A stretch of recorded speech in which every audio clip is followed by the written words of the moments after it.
Ah ben, si vous êtes là, laissez-moi vous parler d'une histoire incroyable en lien avec la paracha que je viens de découvrir. Est-ce que vous avez déjà entendu parler de Ran Levi? Ran Levi, le grand youtubeur, le plus grand podcasteur d'Israël. On aurait pu croire que cet ingénieur brillant dans la cybersécurité, dans l'intelligence artificielle, eh ben peut-être il a toujours été bon élève, assidu, intelligent. Eh ben c'est pas le cas. Quand il était petit, il raconte qu'il avait à peine 7-8 ans. Il était chauvave, ce qu'on dit en hébreu, c'est-à-dire il est agité, il n'arrive pas à tenir, et tout le monde voulait se débarrasser de lui. À tel point qu'ils ont dit à ses parents qu'ils allaient le mettre dans une classe spécialisée. Jusqu'à qu'est arrivé le salut par la Mora Shira. Elle lui a dit comme ça, mon petit Ran, tu seras le jardinier de l'école. Toutes les plantes que tu vois dans les classes, dans la salle à manger, dans le salon, à l'entrée, tout ça, tu vas être responsable de bien les nettoyer, de venir les arroser. Et comme ça, notre école, elle va devenir plus belle grâce à toi. Ah, il était flatté d'entendre ça. Et il a commencé, il donnait du cœur, il venait avec son petit chiffon, son petit spray, il arrosait avec amour toutes ces plantes, toutes ces feuilles, tous ces buissons, tous ces arbres, etc. Il a fait les grandes écoles, dans le Ternion, il a grandi.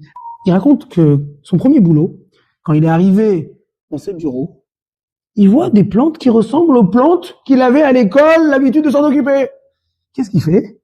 Il dit, bah là aussi, je vais arroser. Il avait l'habitude. Et là, son collègue lui dit, mais t'es bête ou quoi? C'est des plantes en plastique. C'est pas des vrais. Il dit, no way. Au début, il s'est senti trahi. J'ai fait ça pendant des années, moi, à l'école. C'est pas possible.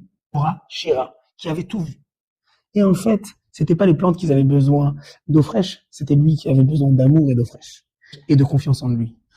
Les amis, vous savez que à chaque fois, on voit autour de nous aujourd'hui de plus en plus les élèves qui sont diagnostiqués TDAH, TDUS, ABCD, etc. Et c'est peut-être vrai, il faut prendre ça en considération. Mais avant tout, leur donner de l'amour, leur donner des responsabilités, les comprendre et leur montrer qu'ils ont quelque chose à faire et qu'on a besoin d'eux, c'est déjà leur donner une porte, un chemin pour qu'ils puissent se reconstruire. C'est exactement ce qu'on voit dans la paracha de cette semaine. Figurez-vous qu'on voit avec Delou, Anéharim, mais les jeunes, ils ont grandi, on parle de qui? On parle de Yaakov et Esav. Esav le perturbateur, Yaakov l'enfant modèle.